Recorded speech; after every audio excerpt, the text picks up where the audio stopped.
everybody. Many of you, well, I think everybody here knows Stacy Fahrion. And Stacy has been one of us, has been a member with us and has presented to us before.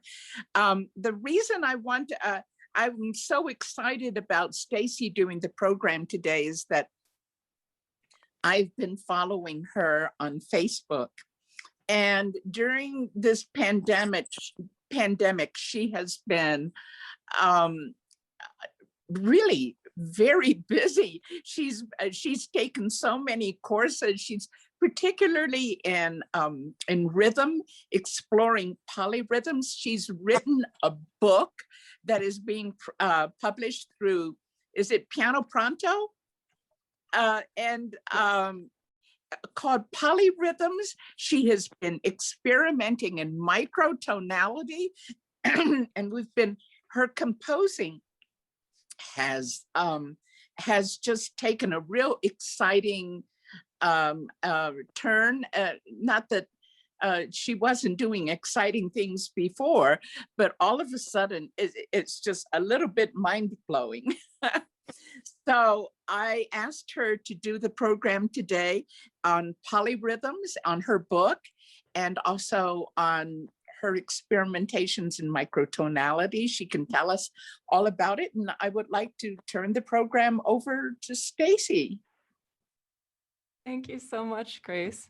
It's so good to be here with all of you and see all of you again in these little boxes, at least.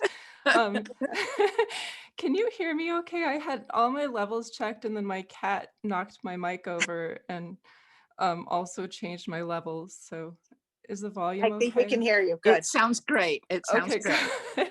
Okay, then I am going to share my fancy presentation that I prepared for y'all. Just give me a second.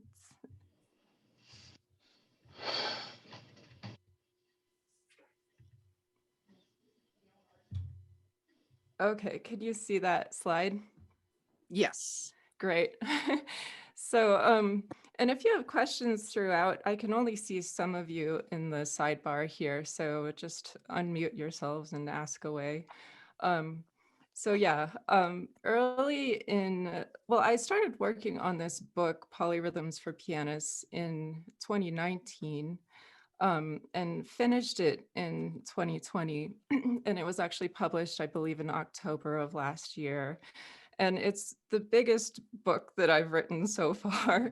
All the other books that I've written were collections of music. This one is actually an instructional guide for teaching polyrhythms, and it presents a bunch of different strategies, visual representations of polyrhythms, and a whole bunch of rhythm exercises, as well as improvisation suggestions. And yeah, it's just packed full of stuff. So I kind of never want to write a book like that again because it was so much work, but I'm glad that it's out there because I don't really think anything quite like it exists or existed until now. So yeah, like Grace said, I've been taking a lot of classes through Zoom, and it's been kind of an amazing opportunity. I've studied with BC Manjunath, who lives in India, with Michael Harrison out of New York. He's just outside of New York City, Ned McGowan, who's in Amsterdam, Jacob Adler, who's in Arizona.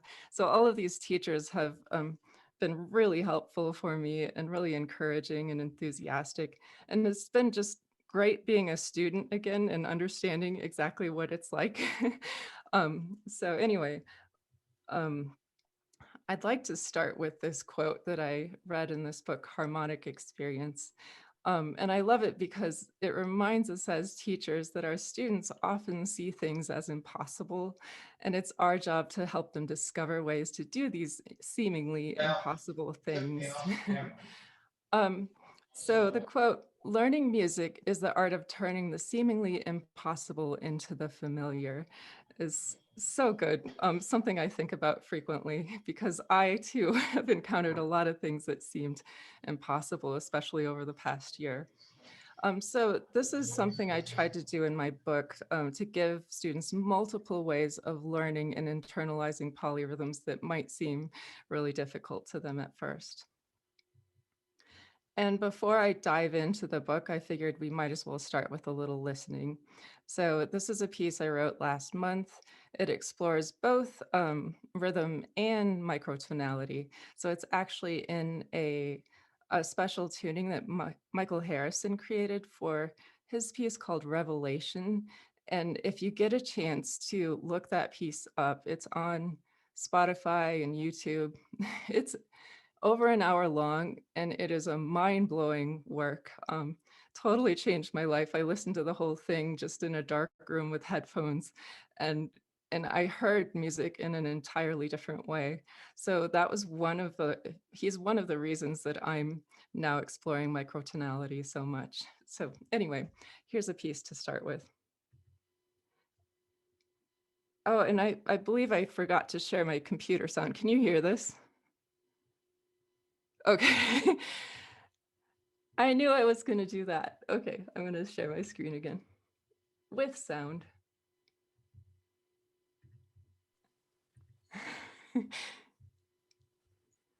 I wrote reminders everywhere to do that, and I still forgot. Okay, where's my keynote?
So that just gives you a little taste, oh, thank you, of what I've been up to lately. So diving into the book, Polyrhythms for Pianists. Jennifer Eklund, my publisher, does these amazing covers. And so I chose this image for the book. I really like it. It's sort of, I think of it as like a little alien flower. But anyway, so that's the cover. And do you all have the packet for this, the handout too? Yay, okay. Cool. So you probably can't see it very well on this slide, but this is the table of contents, and just to illustrate that there's a lot of stuff packed in here. So like I mentioned before, there's a bunch of rhythm exercises. Um, so uh, and actually a few scale exercises in case you want new ways to have your students practice their scales with polyrhythms. And then I introduce each polyrhythm with an instructional page that we'll see in a second that has a visual representation of it and an improvisation suggestion, as well as a mnemonic phrase to remember the rhythm. And then followed after that, then there's an etude to practice the polyrhythm. And so I go all the way from 2 against 3 up to 5 against 4. Um, and at the time, I wanted to explore higher polyrhythms too, but there's only so much you can put in one book. And then there are some extra pieces that are a little more advanced at the end, exploring mixtures of the polyrhythms. And then finally, at the end, there's a list of what students can play next. So that list is about, 4 or 5 pages long of a whole bunch of classical literature that explores these polyrhythms extensively. So that's what's in the book. And my goal with the book was not only to introduce polyrhythms, but I also introduced different modes. And I really wanted to encourage students to improvise and compose with these rhythms, because I think if they internalize them that way, that's the best way they can learn them. So we're all going to do a rhythm exercise together right now, but since it's Zoom, we have to do it on mute or it'll be total chaos. So you can all, keep your poker face and make sure you just pretend like you know what you're doing if you're messing up. So what we're going to do, I'm going to set my metronome to 60, and this to me is like a foundational exercise. It's basically just switching from groupings. So you're starting with eighth notes and then triplets, then sixteenths, then quintuplets, and then you work your way back down. And the exercise, you're trying to do this switch really precisely. So I often need to work on switching from sixteenths to quintuplets without like needing to speed up my quintuplets. So we'll all try this together and we'll cycle through it a couple times. And as long as we're doing this, we're not all going to play it on the piano right now. We're going to actually use syllables that are used in conical, which is just so the way that they count these. Like if you're doing eighth notes, taka, triplets, takita, sixteenths, takadimi, and quintuplets, tariginaton.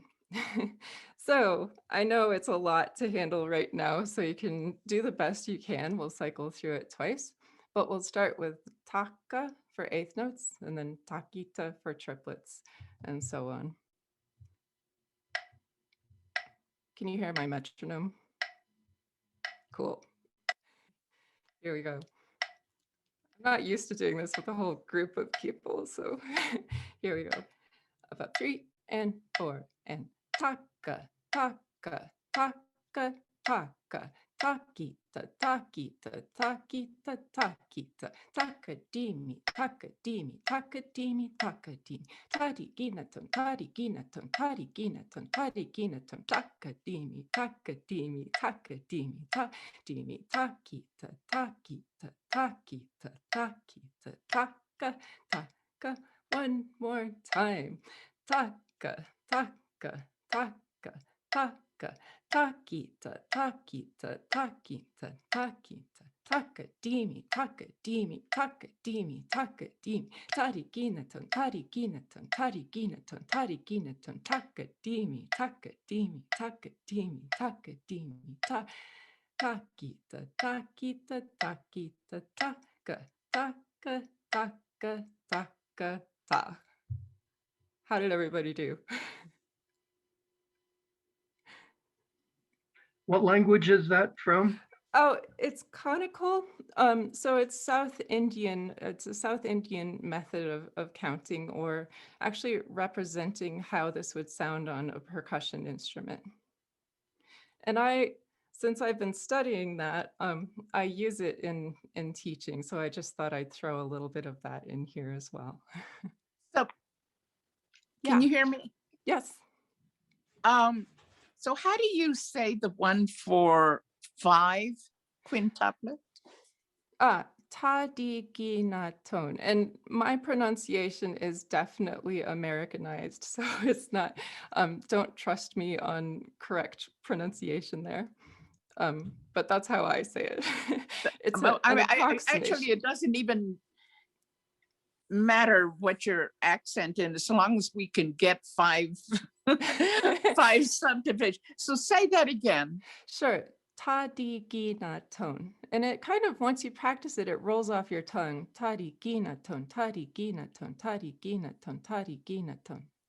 So you're having an accent on 3 a little bit. Yeah. Tadiginaton, Yeah. tadiginaton, tadiginaton, tadiginaton. But tadiginaton, tadiginaton. So we need to kind of accent the T, don't we?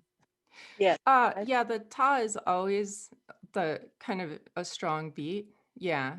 So, and I often, when I'm doing 5, my default is 1, 2, 1, 2, 3, 1, 2, 1, 2, 3. So I'm kind of saying it like that. Okay, yeah. Yeah. Cool. Okay, good job on the rhythm exercise. So I think this is a great thing. You don't even need the book for this. You just turn on the metronome, switch from different groupings as you go. And you can even go much higher than quintuplets if you're feeling adventurous. so, so That's what now, that was what I just raised my hand about, was do you have something for 7? Because in the blues I use 5 and 7, and those are often difficult to fit in one beat. So oh yeah, the syllables for 7. thank you. Some of the standard ones are takadimi takita. So you're just combining the one for 4 and the one for 3. So takadimi takita. Taka me. Takadimi, takita, takadimi, takita. I got takadimi, but then what was it? Takita for the final 3 beats. Oh, thank you. Sure, yeah. Yeah, and that's the cool thing, is that when we're studying Indian rhythms, like they go up to 9. 9 beats is just normal. So Right. and so doing quintuplets and septuplets all the time is just what they grow up learning. So Well, I like it because it's hard, because when I was doing things on guitar, it would be more like you go 1 2 3 1 2 1 2 1 2 3, for 7 8, for instance. But when you want them all even with not stressing any of them, that's where it becomes a little bit more difficult for me personally. So mhm. Yeah, that's where I find this counting method really helpful. Yeah, it's kind of transformed how I look at rhythm too. It makes it easier to do strange groupings. Well, strange in the Western sense, I guess.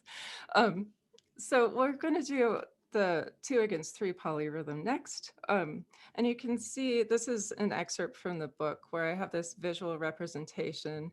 And since I was playing around with Keynote, I made it colorful so you can see that I divided this clock into 6 equal pieces. And if you're imagining rhythm as a circle, you can see where the different hits are as you count this rhythm. So that's one way of looking at it. And then another down here, you can see the right hand and the left hand together, left, right, left, together, left, right, left, not difficult. So that's how the 2 against 3 polyrhythm is introduced in the book. And then we'll do this we're going to count each line twice or recite each line twice. So we'll say both, left, right, left, both, left, right, left, 1 and 2 and 3 and 1 and so on. And we'll cycle through the whole thing twice together. So again, make sure you're muted, otherwise the latency will make this chaotic. So yeah, we'll try it together. So here we go. Ready, go. Both, left, right, left. Both, left, right, left. 1 and 2 and 3 and 1 and 2 and 3 and 1, 2 and 3. 1, 2 and 3. Not difficult. Not difficult. Again, both. Left, right, left. Both, left, right, left. 1 and 2 and 3 and 1 and 2 and 3 and 1, 2 and 3. 1, 2 and 3. Not difficult. Not difficult. So that's how I would approach this 2 against 3 polyrhythm with a student. You can see on the next slide that this is a representation on the staff of the exact same rhythm. And for me, teaching the composite rhythm is really important so they can hear what the whole polyrhythm sounds like together. So there it's just quarter, eighth notes, quarter. And that makes it really simple just to hear what it sounds like when you do the hands separately, where right hand's doing 2 beats and left hand's doing 3. So this next slide is the improvisation suggestion for 2 against 3. And again, I snuck an introduction to the modes in this book because I couldn't resist. So this also introduces the Phrygian mode, which is exactly the same as a natural minor scale with the characteristic lowered second scale degree. So this one, to make it pretty simple, I just left it in the key of E Phrygian, so it's all white keys from E to E with E as the tonic. And yeah, it's basically just playing 2 against 3 over and over again with a few different left-hand patterns. So we'll listen to, I played through an example of this, so we'll listen to that next.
Okay, and then this is the etude that accompanies the 2 against 3. So you have this whole piece in your packet, Distant Bells.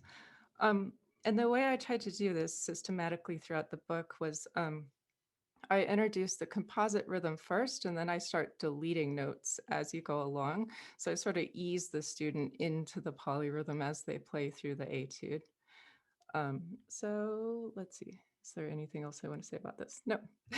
So we'll listen to this, and hopefully if you have your packet and want to follow along with the sheet music there, you can.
And then, so that one was more probably early intermediate level.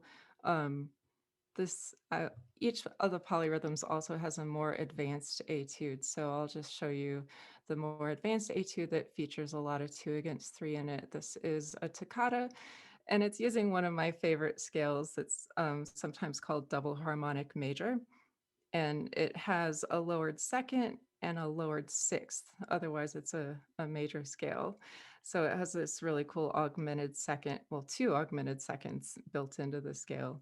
And it's actually a symmetrical scale if you kind of work your way in from the octave. It starts with a half step on each end and then that augmented second and so on. So anyway, that's the double harmonic major scale. Really fun scale to use when you're composing.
Okay, so the book contains a whole bunch of stuff and it can last a long time. So you can use the book just for a couple of pieces and then bring it out later once your student has advanced a few years and give them stuff like that as well.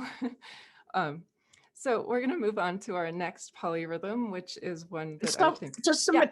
minute, hang on. So do you have, is that piece in your book? Yes. Yeah, it's later I'm in. looking for it.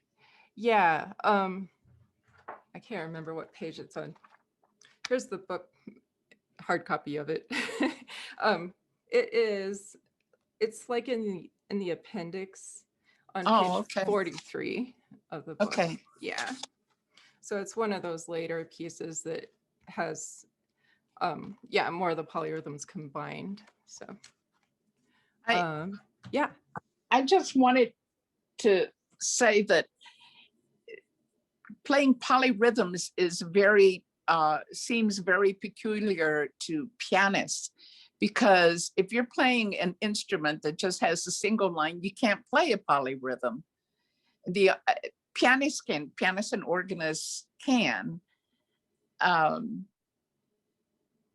because we've got two hands, there's also a limit as to what we can do, Yeah, it's interesting you should say that, because one of the things I've been messing around with is actually trying to play a polyrhythm just with my left hand alone and then stack another one on top of it in my right hand. But so far it's not working out that great. So I'm trying to stack two different polyrhythms on top of each other and be able to do them at the same time. But yeah, I think that's the joy of being a pianist, is like we can do all those things and we don't need a friend in order to play polyrhythms. do it all by ourselves. So yeah, 4-3 is a very common polyrhythm in a lot of piano literature, like the fantasy impromptu. So again, like I colored my slide, so I should show you that. So now we have our circle divided into 12 equal parts. And again, if you visualize going, well, you could go either way around the circle, doesn't matter. But if you want to go clockwise, these are all the hit points for 4-3. And I tried to use kind of inspirational phrases for many of the polyrhythms. So I can play this rhythm. And we're going to do that same exercise for this one that we did for 2-3. So we'll go through tapping and counting and all of that, and we'll cycle through this a couple times together. So this is how I would introduce 4-3 to a student. Yeah, so here we go. Both, right, left, right, left, right. Both, right, left, right, left, right. 1E and a 2E and a 3E and a 1E and a 2E and a 3E and a 1, a 2 and 3E. 1, a 2 and 3E. I can play this rhythm. I can play this rhythm. Both, right, left, right, left, right. Both, right, left, right, left, right. 1E and a 2E and a 3E and a 1E and a 2E and a 3E and a 1, a 2 and 3E. 1, a 2 and 3E. I can play this rhythm. I can play this rhythm. How did everybody do? Good, okay. You can all say you did that perfectly and no one will. Okay, so this is the same thing on the staff. And again, I show the composite rhythm. I feel it's really important and it helps simplify the rhythm for students if they can see how it looks on the staff like that. And then I divide it into right and left hands here. And by the way, I wanted to mention that I often teach another thing that it's basically teaching ghost notes. So notes that you don't play, but you feel. And sometimes you even bounce off of them. So in this example, I actually feel a really strong ghost note on the and of 1. And I'm sort of bouncing off of that to make sure my is accurate there. And I often feel another strong ghost note on the and of beat 3. So if I were counting the ghost notes, and sometimes I have students actually play extra notes in their pieces and then delete them later in order to make rhythms really precise. So, so here, 1 and a 2 and 3E and 1 and a 2 and 3E and 1, a 2 and 3E. And I'm still feeling that note that I just deleted when I counted it the last time there. So I feel like ghost notes are something that I didn't include that as an instruction in the book, but it's something that I use all the time with students. When they're struggling with rhythm, we just add more notes to their measure and then delete them later. So do others, do you guys use that sometimes? No. Grace? No, okay. Okay. Anyone else? Well, I think it's really fun. And students sometimes look at me like, that's not written in my piece. Why are you having me play this rhythm? But then once they do it, they understand like how much it makes their rhythm so much more precise later, because then they're hearing that note that they're not playing. So this is the improvisation for 4-3. And in this one, I introduce Lydian mode, which is basically just a major scale with a raised fourth, one of my favorite modes. And I actually do this with students too, where right after they finish like learning their major scales or even major 5-finger patterns, sometimes I'll have them do Lydian 5-finger patterns, which may be another weird thing that I do in my piano teaching, but students love it. And so, yeah, so all they're doing is a major 5-finger pattern with a raised fourth. Anyway, this is the 4-3 example. And at this moment, I'd like to ask Jerome to perhaps improvise on this, if that's okay. And I'll stop sharing my screen so that we can see him. Are you okay with that, Jerome? Did you take a coffee break? Oh, he's there. Okay. Jerome, you're muted. Okay. Okay. Let's see. Can you hear that? Yeah.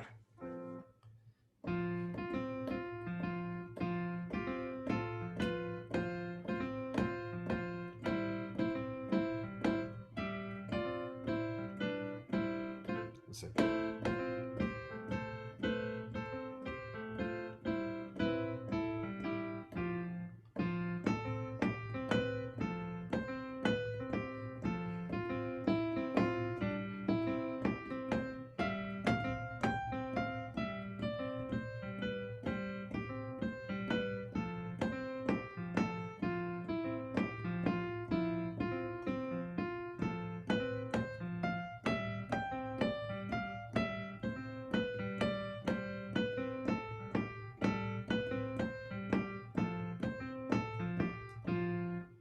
I don't know. Yay! That was good. Yeah. Thank you, Jerome. Sure. Awesome. Sure. Cool. So I'm gonna go Confusing, back. but Yeah, I think you're not used to having someone tell you like what you should improvise. well, I'm not used to reading literal stuff on a page. Right. Yeah, you're like, what? That's all Okay. right though. That's good. Oops, I'm sharing my desktop instead of the right thing. Sorry. There we go. So yeah, excellent. So that's the improv, and then there's an etude that accompanies this as well. But I wanted to move on to oh, actually, yeah, we'll listen to the etude that accompanies this one. So Daybreak is the 4-against-3 etude. And I did the same system where we have all the 16ths at first, and then later in the piece, I start deleting notes. And finally, right here, the student ends up playing just the polyrhythm, just 4-against-3 for a while. And I actually make it so that they play the polyrhythm for a while and then they go back to adding a few more 16ths so they don't have to do it like too many times in a row and lose track of the rhythm too. So I try to be super systematic about how I wrote these. So this is Daybreak, that 4-against-3 etude.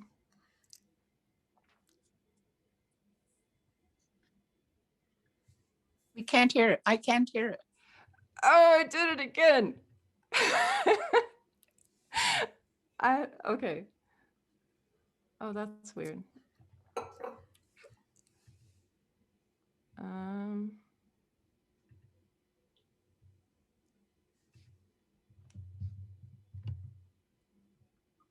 Shoot, it should be. There you go. Okay.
And of course, there's a more advanced, thank you, more advanced etude that features 2 against 3 and 3 against 4 in this case. This piece, Winter, we'll listen to just a little bit of it. It's very loosely based on The Snow is Dancing by Debussy, which is one of those polyrhythm moments that I love in classical literature. So again, more advanced piece that features 2 against 3 and 3 against 4.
Okay, so you get the idea for that one. I actually switch hands too, so that both hands get a chance doing the different sides of the polyrhythms. So we should do 5 against 4, since a lot of people feel maybe a little intimidated by this particular polyrhythm, but it's not scary at all if you break it down. So that's what we'll do. And again, the shapes. So now we have to divide our circle into 20 equal parts. And then, yeah, I was just playing around in Keynote and having fun making colorful things. So there's your polyrhythm. And we will go through those same steps for this one. So I have to think both, right, left, right. I have 3 against 4 or 4 against 3 in my head now, and I need to get that one out of my head and do this one. 1 E and a 2 E and a 3 and 4, a 5. Both, right, left, right, left, right, left, right. That's 5 against 4. And let's do all of these. We'll do each line twice together. You can tap on your lap or however you want to do it, or just watch if you want. So here we go. Both, right, left, right, left, right, left, right. Both, right, left, right, left, right, left, right. 1 E and a 2 E and a 3 E and a 4 E and a 5 E and a 1 E and a 2 E and a 3 E and a 4 E and a 5 E and a 1, 2 E, 3 and 4, a 5. 1, 2 E, 3 and 4, a 5. This rhythm I can feel inside. This rhythm I can feel inside. So that's 5 against 4. Not scary at all, especially if you're doing it nice and slow to start with. And again, you can see the chart where it shows where the right hand beats fall in relation to the left hand beats. So you can see right in the middle, it's just even 3 and 4, a 5. And then the composite rhythm on the staff and the polyrhythm between the hands. So good. Let's do this I love next. all the visual here. I just have to say, that really helps me out. The only one that I can't really see as much is the circle thing, but the other things broken down. So I appreciate you putting so many different visuals to to see that. Thank you. Yeah, thanks for saying that too, because making some of those visuals was one of the harder parts for creating the book, and making sure they were all consistent, which is something that I'm pretty bad at when all my circles were different sizes. And yeah, so thanks to Jennifer Eklund and actually my partner for making those consistent. um, yeah, so here's another rhythm exercise in the book, and this is just another way of approaching the same thing, really. So there are 3 etudes like this. There's this one in groups of 3, there's another one in groups of 4, and then there's one in groups of 5. And students could take this idea and do etudes in different groupings with the same strategy. So you could do groups of 7, groups of 9, if you wanted to, any group you wanted. Um, so in this particular etude, notice that the right hand is consistently accenting the first eighth note of a group of 3 through the whole thing. That doesn't change, at least, sorry, for the first half, and then we switch hands halfway through. And then the left hand, notice, is doing groups of 2 eighth notes. It's playing every 2 eighth notes. Then I didn't do every 3 eighth notes because that would just match up with the right hand. So then I switched to groups of 4 eighth notes in the left hand. And we do 2 measures of that. Then groups of 5 eighth notes. So you actually, and finally groups of 7 eighth notes. So this is a way to Wow. ease the student into playing these different polyrhythms. You end up doing 2 against 3, 4 against 3, 5 against 3, and even 7 against 3, just by playing steady eighth notes in the right hand. So we'll listen to what that etude sounds like here.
So yeah, that's a lot of fun, I think. And that is the whole polyrhythm book. So I'm trying to cover a lot of material today. This leaves me just a few minutes to cover microtonality. And hopefully it'll be enough to get you just interested in it and thinking about it, because it was the way it happened for me. I heard Michael Harrison's work and was just blown away by how it sounded. But I resisted working with microtonality for a while, until kind of this year. So I'm pretty new at microtonality and not an expert yet, but I'm really studying it hardcore. So what we see in this slide is the harmonic series, and this is really important to microtonality. So what you need to know first is basically cents are a way to measure intervals. And so 100 cents is an equal tempered half step. So like C to C sharp would be 100 cents, C sharp to D, 100 more cents. So you have 1200 cents in an octave. And equal temperament divides all the steps exactly equally. And that's what we're all used to hearing and playing with on our pianos. So the harmonic series starts with this very low C. Well, you can start on any fundamental, but in this case, this is really low C. And then the next harmonic, the second harmonic, is an octave up. The third harmonic is a fifth up from that. And this harmonic, if it were perfectly in tune, In equal temperament, it's called temperament because we temper the notes to make them equal. So the fifth in equal temperament is about 2 cents narrower than it appears in the harmonic series. And then we end up with our same C here for our fourth harmonic. The fifth harmonic introduces the major third. And notice that's 14 cents off from the harmonic series. So our equal tempered thirds are actually 14 cents sharp from how it appears in the harmonic series. And that's somewhat significant. And then we get to, this is the same G again, seventh harmonic is our minor seventh, but notice this is 31 cents flatter than our equal tempered minor seventh. So to me, this is fascinating just to hear how these intervals sound and everything, and we'll get to that next. So yeah, our major thirds are actually 14 cents off in equal temperament, 14 cents wider than the way they appear in the harmonic series. And then once we get to the seventh harmonic, this is really far off from equal temperament. And then you could keep going. So once we get to the 11th harmonic, this is actually halfway between an F and an F sharp. So then we get into quarter tones by the time we get to the 11th harmonic, which is pretty exciting to me in a very nerdy way. So we'll go on to this next thing. Oh, yeah, I just circled these to show which notes are introducing new notes in the harmonic series. And when we get to the tuning system, so we'll talk about Pythagorean tuning first, and that's tuning just strictly in perfect fifths. So you're just tuning, if you're using C as your fundamental, you're just tuning C to G and you're doing it perfectly. So you're not making it 2 cents narrower like you would in equal temperament. And the problem with that in this next slide, I think this illustrates it really well. So if you stack 12 pure fifths, not tempered fifths, but pure fifths, they end up about 24 cents wider than 7 octaves. And this is what Kyle Gann, who's a microtonalist and author, he calls this the cosmic joke. The fact that if you stack pure fifths, you never get to the octave. It actually overshoots the octave a little bit. And if you stack pure major thirds, you actually don't get to an octave either. You actually undershoot, if that's a word, the octave a little bit. So that's why we have equal temperament, so that we don't end up with that one, what they call a wolf fifth, that's quite out of tune.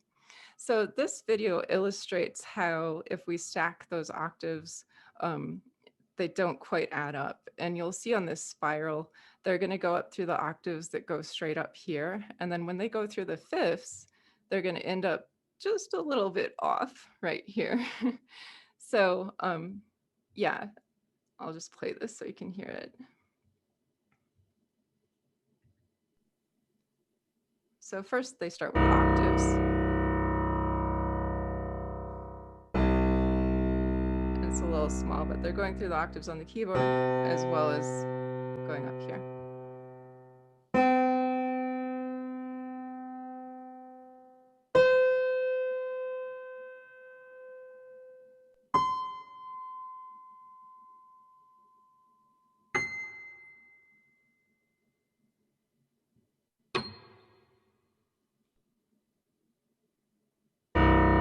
And now they're going through the pure fifths.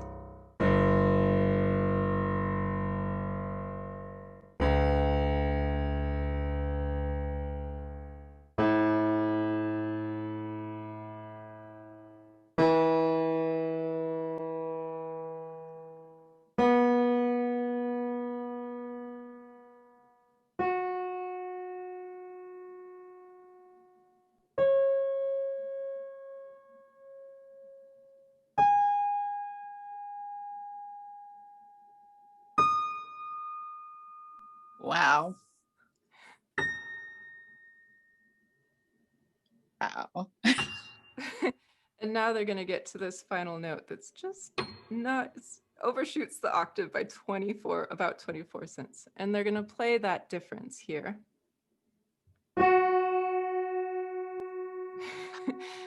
So I think this is a really interesting thing to study, why it really, yeah, so there's so much to be said about tuning systems and music history and everything, but this just gives you a taste of it. So, so in Pythagorean tuning, when you're tuning in these pure fifths, you end up with that 1/5 that's called the wolf fifth.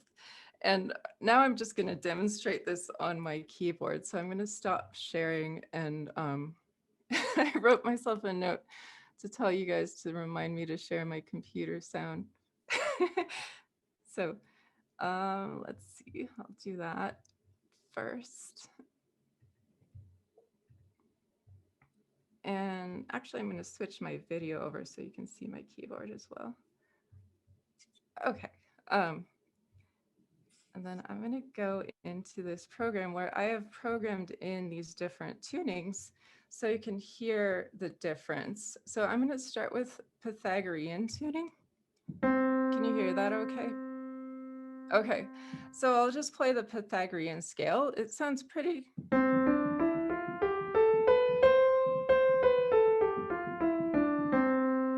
It doesn't sound like way off, but you can tell it's different. And one of the really characteristic sounds of the Pythagorean scale is this major third that's quite wide. It's actually wider than our equal temperament major third. So when they use this Pythagorean tuning, they actually avoided that third in ending cadences because it sounds kind of dissonant. And then I'm going to play through the fifths so you can listen for the wolf fifth. So all of these fifths except for one are going to be perfectly in tune.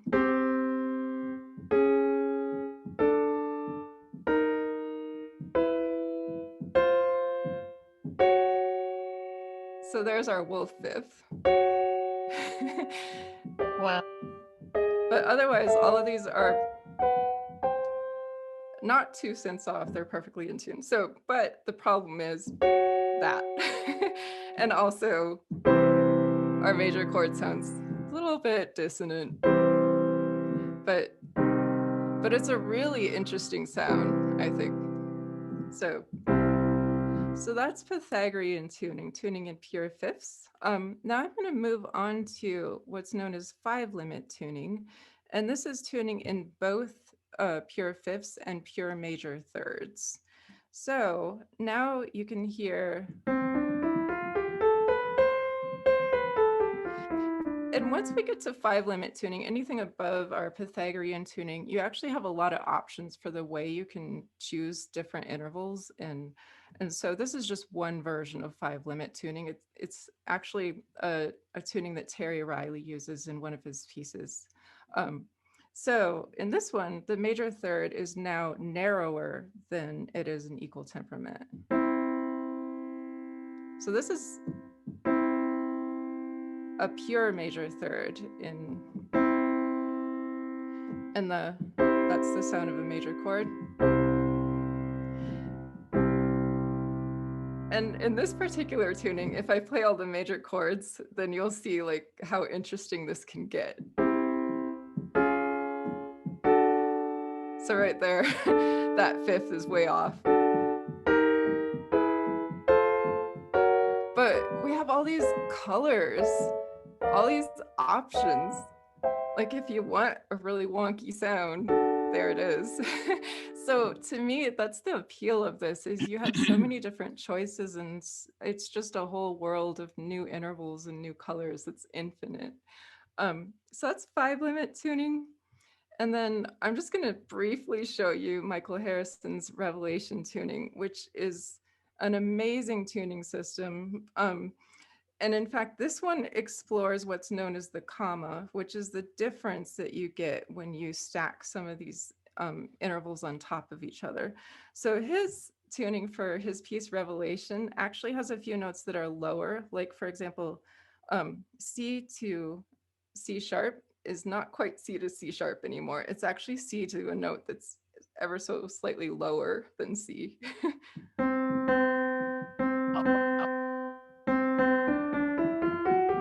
And it's not meant to be played as a scale that way, but you hear, and oh, not that one. That's the same interval between D, and actually this is slightly lower. So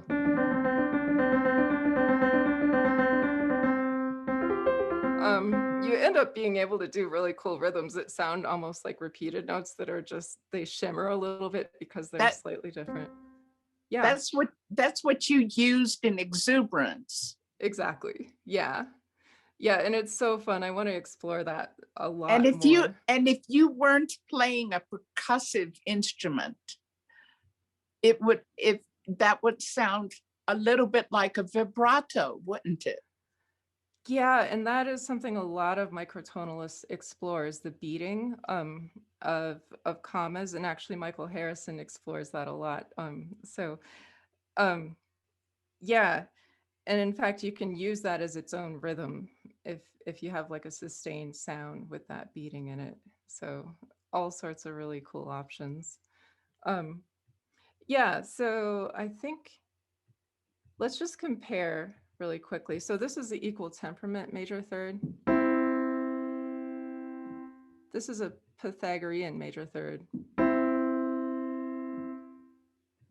And then five limit. So those are three different major thirds. Yeah. So what else?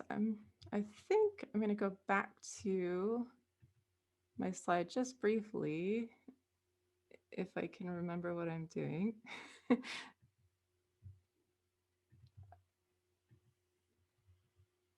And where did you go? Here. Okay. Oh yeah. So let's listen to just a tiny bit of these two pieces. So this piece, Floating, it actually uses an 11 limit microtonal scale. And so it goes all the way up to the 11th harmonic.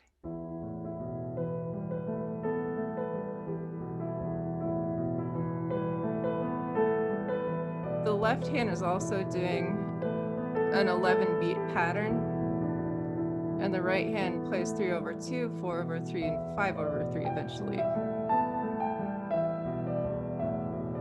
I tried to put everything in one piece.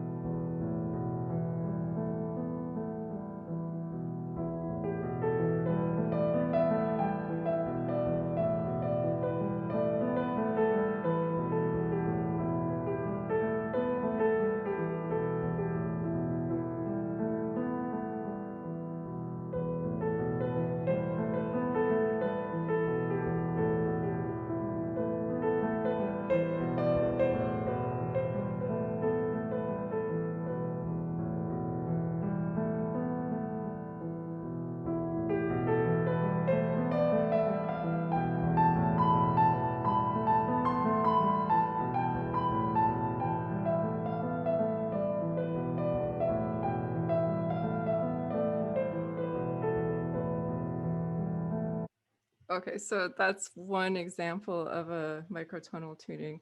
This one What was is the in, polyrhythm in that? oh, it was actually, it kept changing. So it started with 3/2, and then it switched to 4/3, and then it was 5/4. So the left hand was consistently an 11 beat pattern. I was testing my limits. Yeah, but it kind of just, it has the title Floating because those rhythms kind of make it appear like it's sort of off the grid. Was the feeling I was trying to go for, where it doesn't line up with any like 4/4 system or anything. This etude, we'll just listen to a tiny bit. I'm playing around with rhythm in this, where the left hand is consistently doing a 5 beat pattern, but the right hand is doing all sorts of different groupings over the top of that. So this is kind of similar to that etude in groups of 3 that I showed you, but this is groups groups of different things over 5. And this is also in that same 11 limit tuning that I used for the other piece. And with these tunings, you can make them sound as weird or as cool or as normal as you want. It's really your choice. So you'll listen to some microtonal music, which is really out there, and then other microtonal music, which is just beautifully in tune. So it's kind of your choice when you're playing with this, what you want to do with it.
Okay.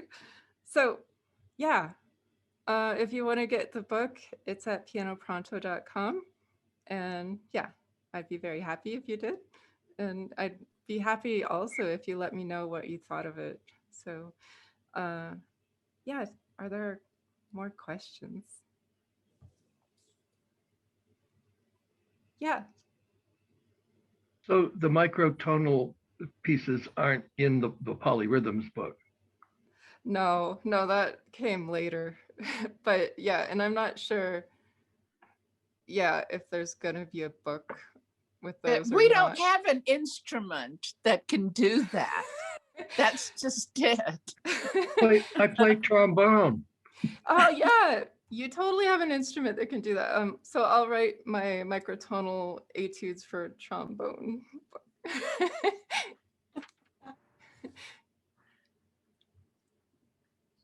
Yeah. Other questions or sorry, I think I ran over. I tried to do better. Was it harder to write it or play it? Oh, with the microtonal works or the polyrhythm works? Yeah, that's such a good question because yeah, you don't realize how insecure you're going to feel until you write a book on polyrhythms and then you worry that your polyrhythms are going to be off and like you're going to get attacked because your 5 against 4 isn't quite right.